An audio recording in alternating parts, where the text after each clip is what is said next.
Hello and welcome. I hope you're all doing well. So we are in March. Eclipse season is upon us. We have an eclipse coming up on the 13th of March, and this is a total lunar eclipse in Virgo on the 23rd degree. So I'm going to be jumping into that and what that means for us now towards the end of the video.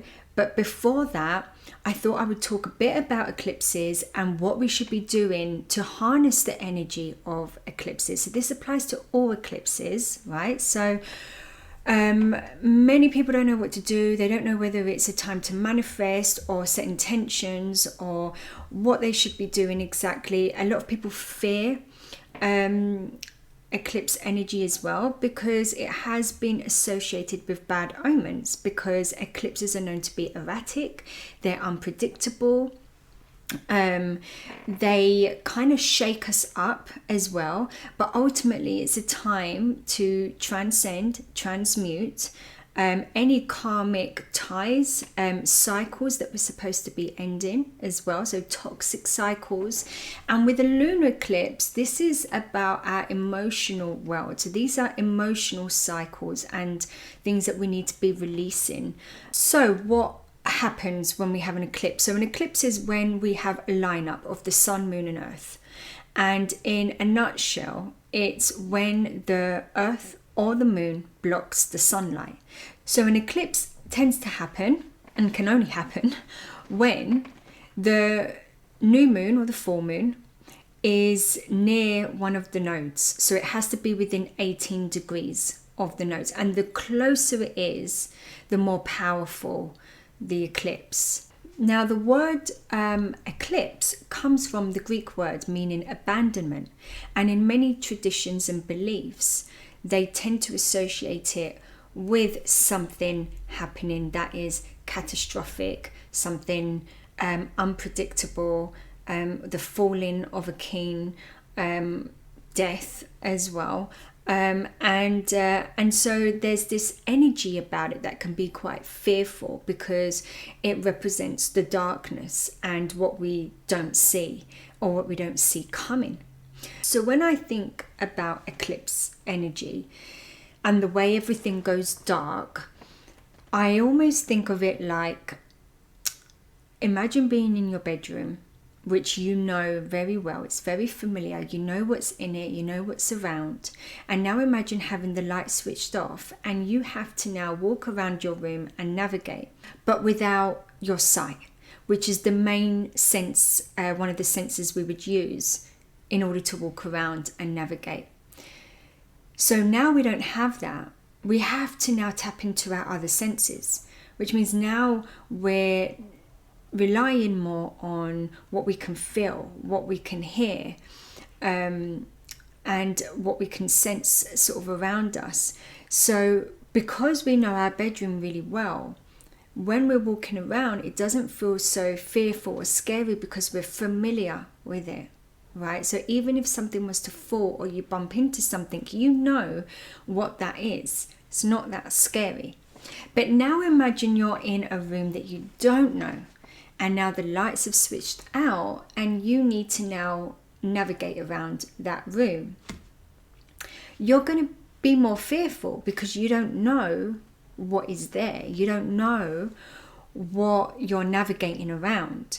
And so that's how I see the eclipses, that if you are someone who is not resistant to change, you're open to growth, you're doing a lot of your shadow work, you're familiar with who you are, what you want, what your needs are, what your likes are, you are going to navigate the eclipse energy a lot easier.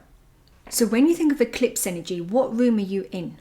Are you in the familiar room where you feel that you can navigate because you trust your discernment? You know what you want. You're aware of what works, what doesn't, the red flags, the green flags? Or are you in the other room where you don't really know where you're going, or you're in denial with certain things in your life? You haven't been paying attention to the red flags, or you don't necessarily pay attention to and tune in to yourself. So depending on what room you're in, symbolically, depends on how you're going to find eclipse energy. But what eclipse energy is doing is it's ushering you, it's trying to propel you to move forward on your karmic journey of where you need to go.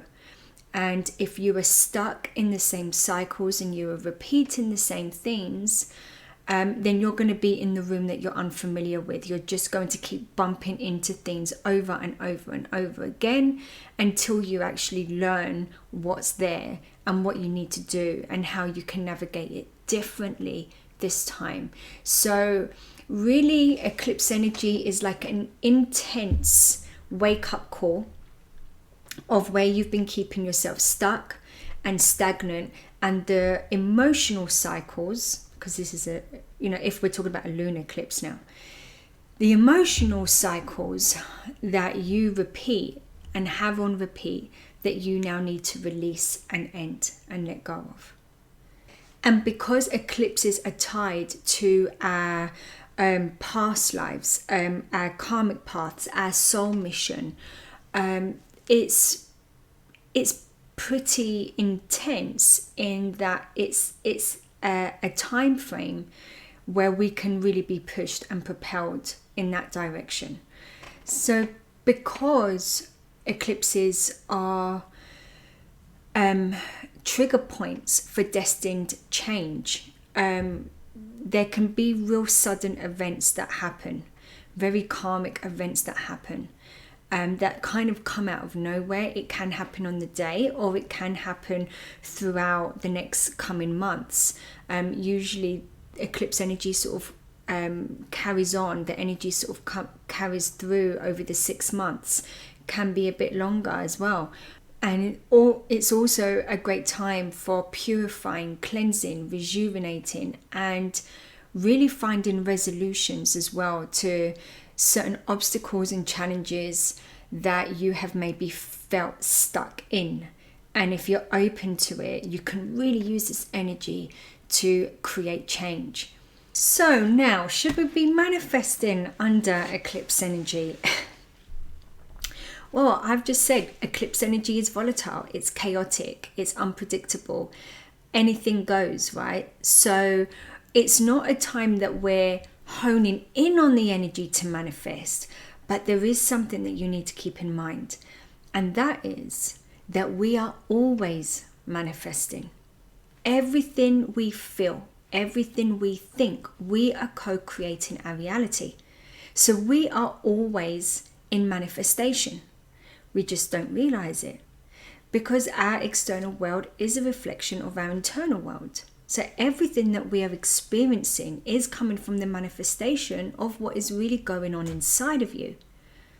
Often when we think about manifestation, we are usually thinking about journaling, initiating vision boards, and trying to sort of really set those intentions. But that's just a part of manifestation. But really, it's what we are living, thinking, breathing, feeling every day. And that's really how we are co-creating our reality.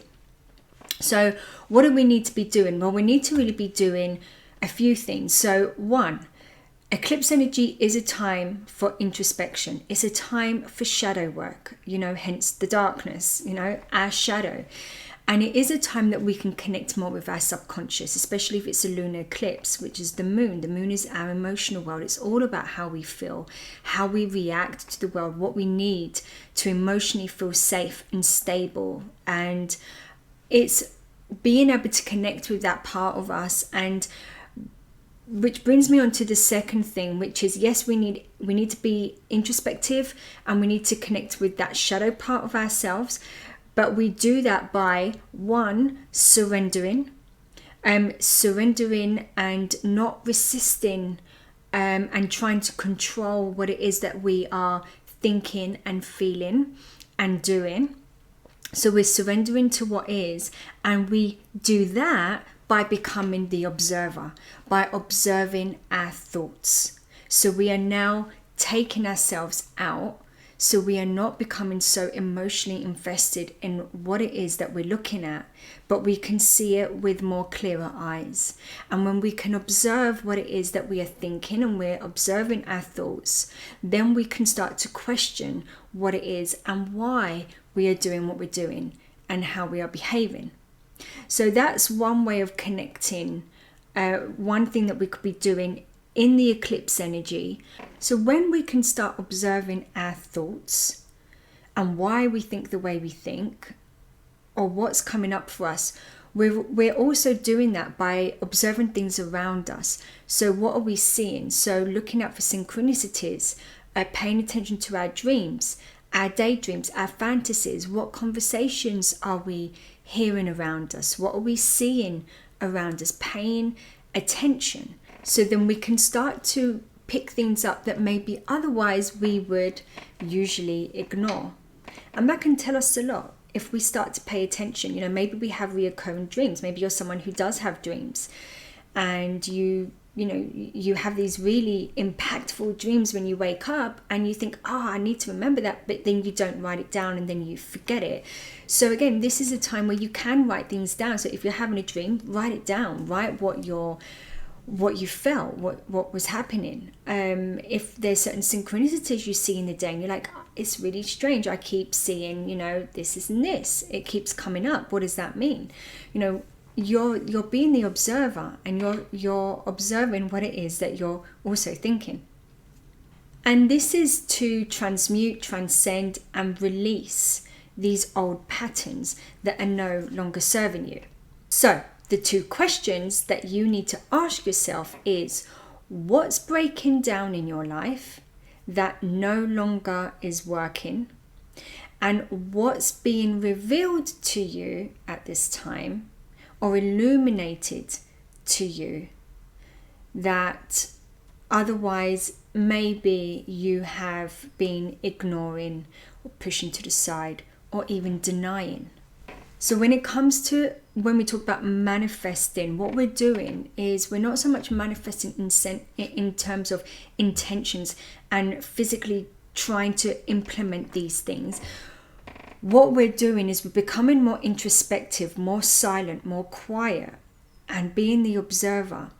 And in that, we will start to think about what feels good to us and who we want to be and how we want to show up.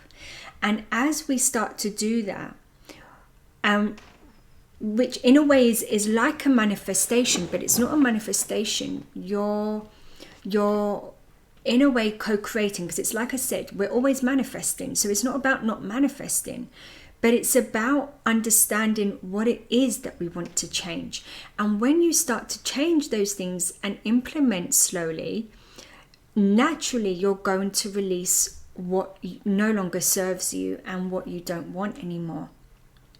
So what you're doing is you're being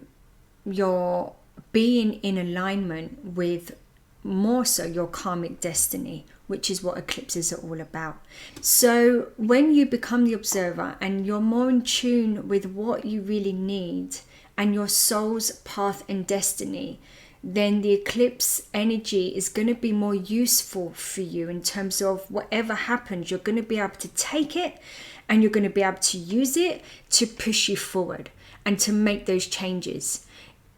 Not saying they're not going to be uncomfortable. It's always uncomfortable changing and coming away from what's familiar, because it's the unknown and it's scary, but it's well worth it.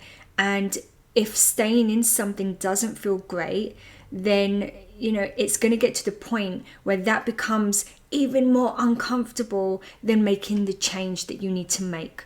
So we want to kind of get there before that happens. Now, some other things that you could be doing in the eclipse energy, or not doing, should I say, is because the energy is quite volatile and unpredictable, and it's a time where destiny takes charge. The universe is taking charge, and it's sort of out of our hands in a way. We're being pushed in a certain direction. And so things like often when it's a full moon, people will charge things like their crystals in the moonlight, or in the sunlight, you know, and that's how they charge their crystals. But under eclipse energy, you know, it's been advised not to do things like this, because we don't really want to be using energy so much that we don't know.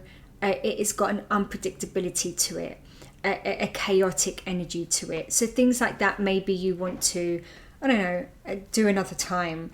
But also what you can do is you can do things that are more protective. So you can do things like light candles, especially a black candle, which is for protection. And flame, fire, you know, natural fire is very powerful as well to connect with, and it's very protective as well. Obviously use carefully, you know. Yeah, be careful with that. But yeah, candles and fire, natural flames are very powerful to have at this time. It can really connect you in as well with your intuition. So that's a good way to protect yourself. Things like salt baths and things like that, grounding yourself, grounding your energy. So that way you feel that whatever energy is coming up and whatever you're being tested and challenged with, you feel more grounded in that. So that's how we can look at what we should be doing around eclipses. And like I said about manifestation, you know, we're not intentionally trying to manifest things that we want. It's more about what are we releasing to become, and focusing on what it is that we want. Because when we focus too much on what we don't want, then we are actually putting energy into that. So when we focus on what we do want, we are naturally releasing what we don't. So that's where the shadow work comes in, and that's where the introspection comes in, the surrendering, and the being the observer, right? So now let's dive into the eclipse we are having on the 13th of March, which is a full moon lunar eclipse in the sign of Virgo on the 23rd degree. Now, when if you don't know about degree theory is when we look at the degree to get an extra layer of what's going on and the energy that's playing out. So every degree has the energy of a sign. So the first degree is Aries, second degree Taurus, the third degree would have like a Gemini energy to it, and the 12th degree would have Pisces. And then we move to the 13th degree, which goes back to Aries again.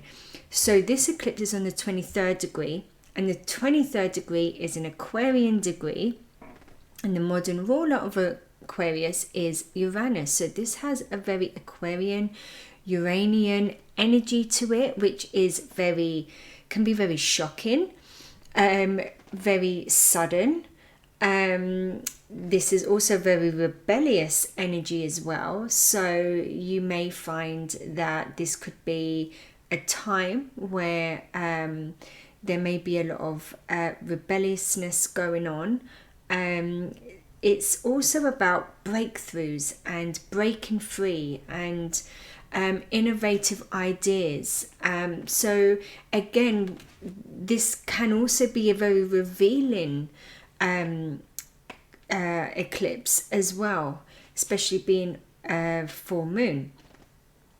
But this eclipse is with the South Node, and the South Node is all about what we are leaving behind and what we're letting go of that no longer serves us. Now, this eclipse is opposite Saturn in Pisces. So Saturn is opposing this eclipse, and it's giving this energy and this feeling of that we can't just sweep things under the carpet, because Saturn is about looking at ourselves and taking accountability for where we're at. And it's the planet of karma and time. So it's looking at our karma and knowing what we need to wrap up and what we have kept ourselves stuck in and where we have limited ourselves, and where we now can't just sort of brush it away.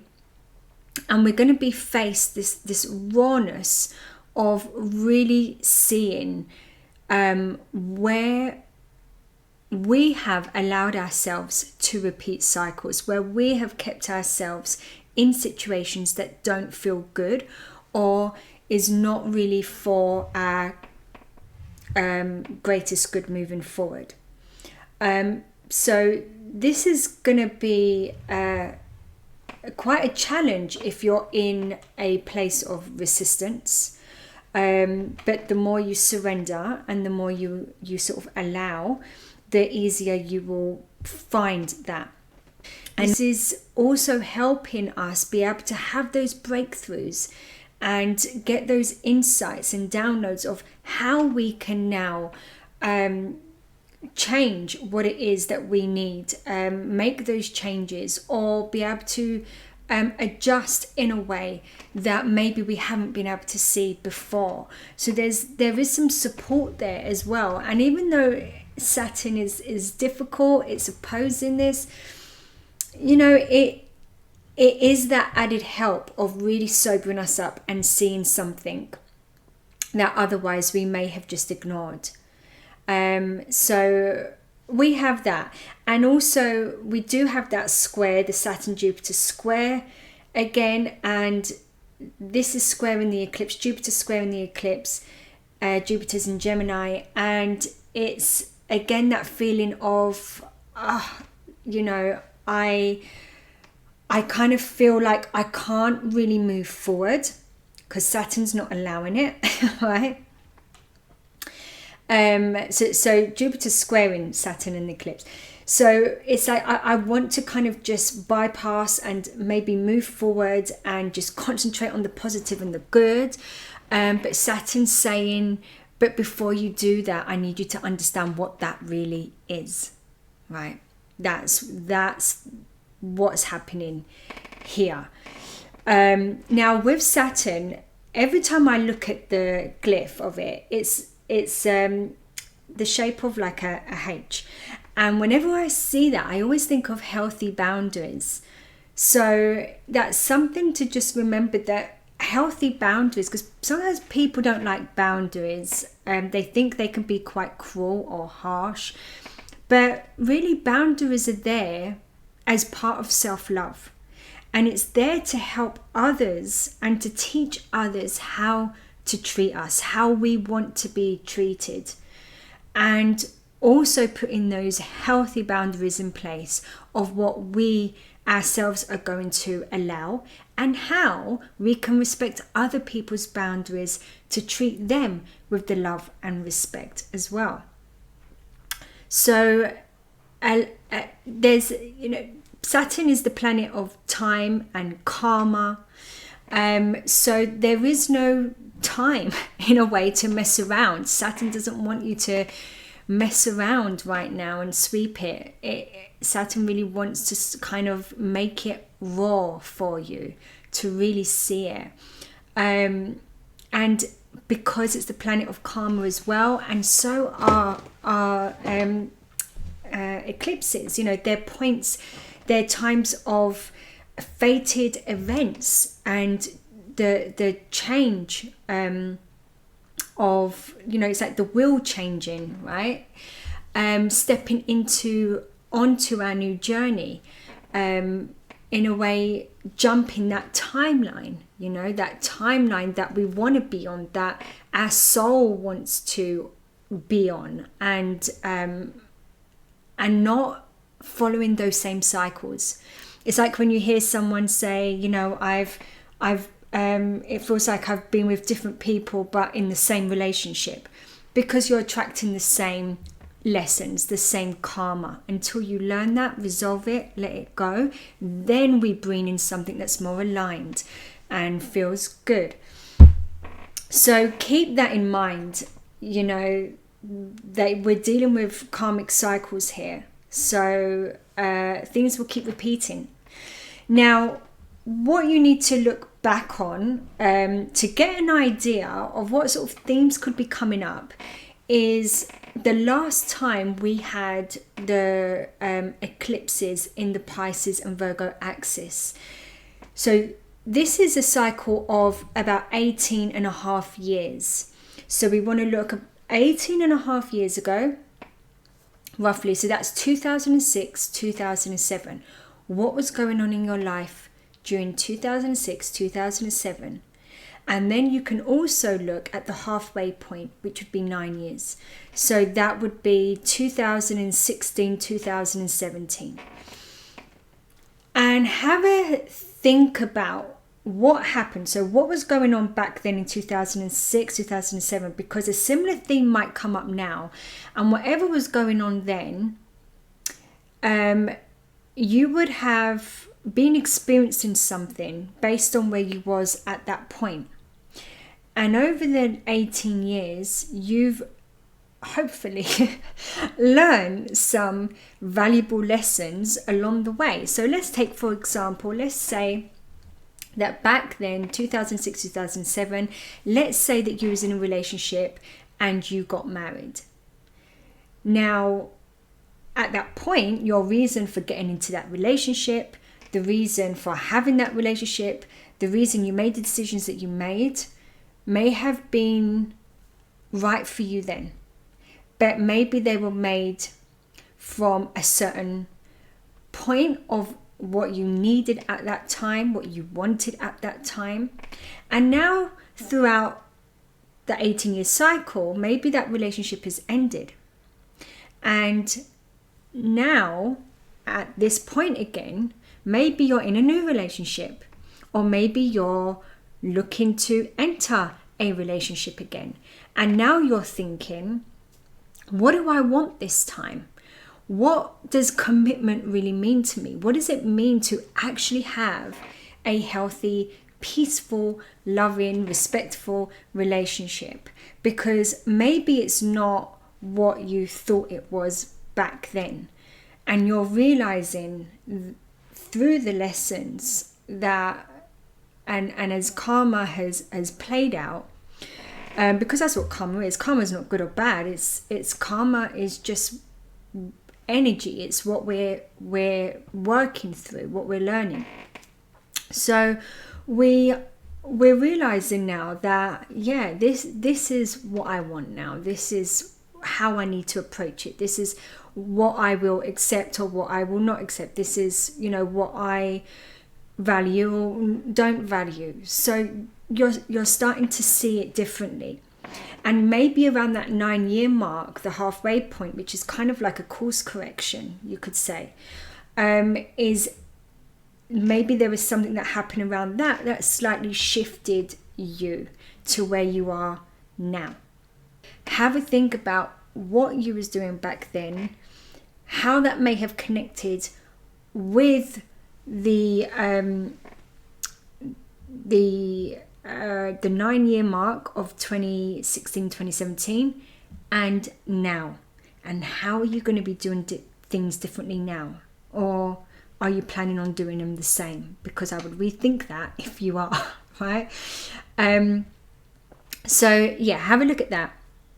But, you know, also Saturn in numerology is the planet that rules number 8, and 8 is it's a very, very powerful number, and it is also karma, because if you tip it on its side, it's the infinity symbol. What comes around goes around, so it's your karma. But 2025 is a number 9 year in numerology, and a 9 year is a year for endings.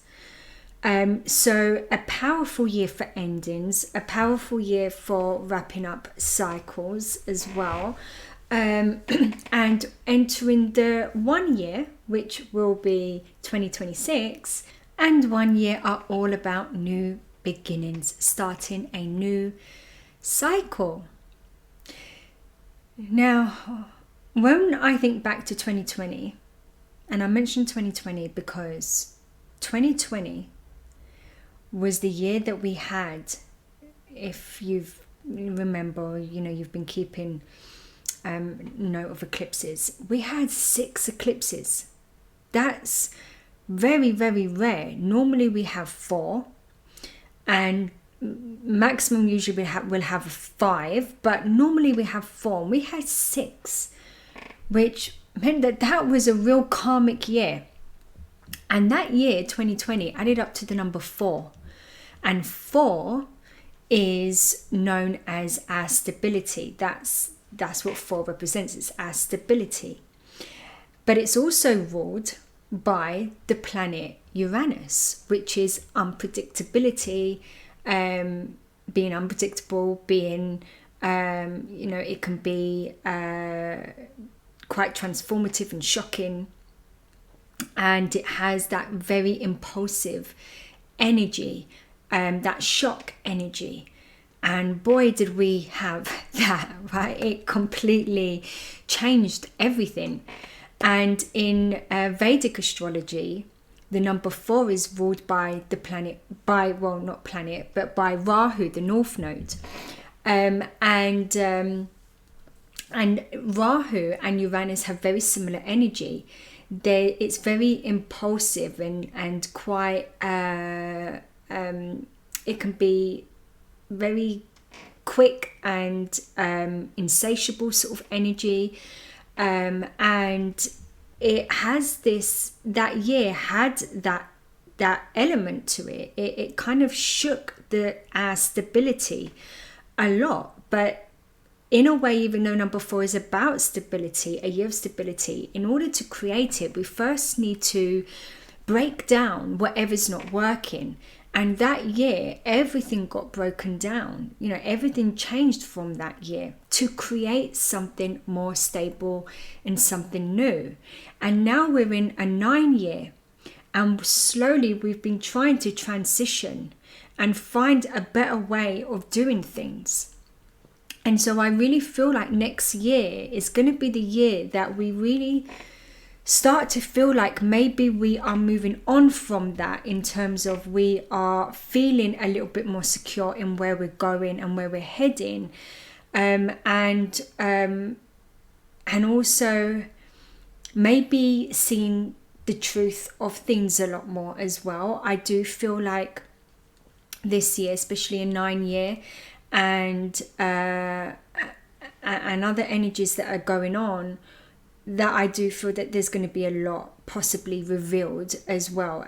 And during this eclipse season is going to trigger that, really revealing things, because the Virgo Pisces, it's in Virgo, but the nodes are in Virgo and Pisces. And Virgo and Pisces, Pisces is about endings, but it's also about enlightenment and seeing the truth of things. So really what we're going to be experiencing over the next 18 months, year to 2 years, is we're going to be seeing what maybe has been hidden from us, whether that's personally, collectively, but there's definitely going to be lots of big reveals heading our way. And that's going to contribute to how we want to move forward and create more stability in our personal lives, but also as a collective, as a world as well. So April coming up, I'm not going to lie, this is looking like quite a challenging month. And I'm saying that because we're going to have a lot of planets coming back into Pisces, but we're having Neptune move into Aries at the end of March. Venus and Mercury are in retrograde. Mercury's going into retrograde just after this eclipse happened, this lunar eclipse happens, and then it will be going going forward in April. But by then it will be in Pisces. And Venus, which is in retrograde at the moment, will also be stationing direct to move forward, but will be in Pisces when that happens. So we're going to have this push and pull of Pisces, Aries, and a lot of this energy of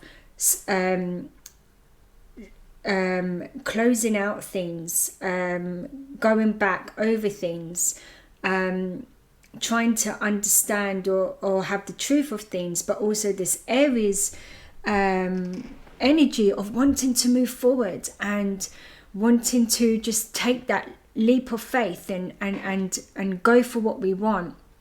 And we're going to feel like this tug and pull going on of, okay, but I need to end something before I start something, or I need to understand this better before I, really move forward. And there's going to be this kind of a bit of an overwhelm, but also because we're going to be, I think, a little bit more clearer when we get into April. I think that's going to be even more challenging because it's going to feel like we still can't fully move forward. And, we're still going to be in the shadow of the Venus retrograde and the Mercury retrograde as well. And, April is also the 4th month for stability.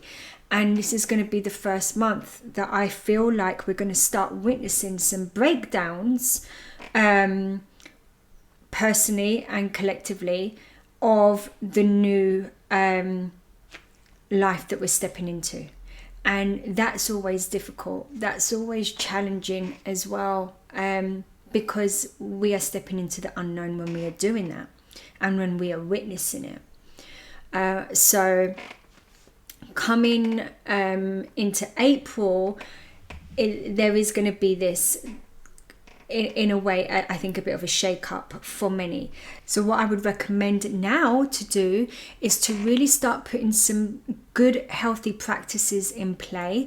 So where you can start to get into a good routine, that if things start feeling a bit challenging and a bit wobbly in April, then you can center yourself back. So whether that's through getting into a good meditation practice, or going for walks, or doing like maybe a detox or a cleanse, or things like that, things that might make you feel good.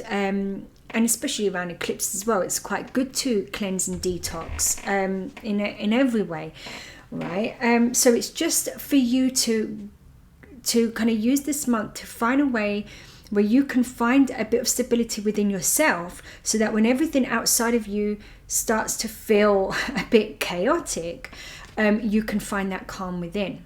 Now, with Virgo, this is a South Node eclipse in Virgo. And Virgo is about perfecting things, analysing, overthinking, paying attention to detail. And that's all great. They can be great things that we need. But in the excess, if we're too much in that energy, which is kind of what we're looking at in terms of the eclipse, of what we're letting go of. One of the questions that are being, that we could sort of say this eclipse is asking us is, where in our life have we perfected something, or we tried to perfect something, and we've put everything into it, but at the expense of something? So for instance, it can be a relationship, like I stay in this relationship, in this marriage, whatever it is, because it gives me the status that I want, or because I have invested so much time and energy into building this up that I don't want to leave it, but I've done that at the expense of my own fulfillment, emotional fulfillment. And that something is what you're being asked to look at. Now, the opposite sign, Pisces, is known as the master manifester. Pisces is all about manifestation, because the sign of Pisces, it carries the energy of all the signs. So it has a little bit of all the signs in Pisces. It's the last sign of the zodiac. And this is why Pisces is associated with morphing as well, and shape-shifting, and actors, and things that can deceive us because we don't always know what we're getting. So yeah, on the low vibrational negative side, it can be being deceived and something isn't what it seems. But on the more positive, high vibrational side, it's really about self-expression of all parts of who we are. And that's why sometimes, especially with Pisces risings, people find it hard to really pinpoint them.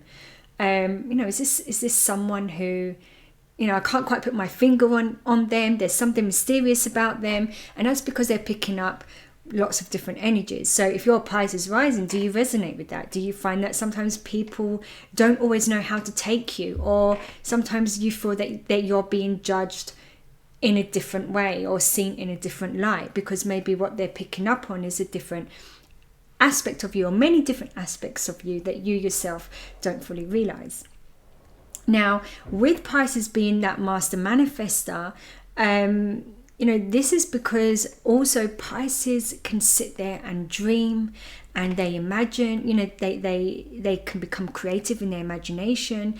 And that's great because we need that. We need to know, we need to connect to that part of ourselves to know what it is that we truly deeply desire. And if any of you are Friends fans, okay, and thinking of the Virgo energy, and you think of Monica, okay, which is very Virgo, okay, her OCD and needing everything to be perfect and, check, she's mentally checking everything all the time. Do you remember the one, it's the one with the secret closet, and it's the episode where there is a closet in her apartment and everyone's realizing that they've never actually looked in it, and they want to see what's behind the door, and she really doesn't want anyone to see what's behind the door. But what gets revealed is that behind the door is a whole heap of mess of all her stuff. So everything that she just wants to, put away, she just throws in the cupboard, right?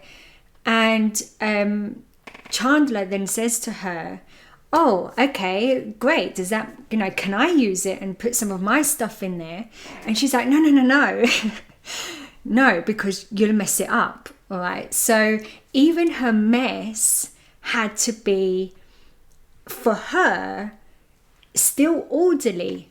And what that is order in the chaos. So even in chaos, there still has to be an order. And this order in the chaos is where we are trying to self-soothe the chaos that's actually within. So whatever you are being initiated towards, it is not so much about keeping order in the chaos, but more so about taking that leap of faith towards our dreams. Go well, and sending you so much love.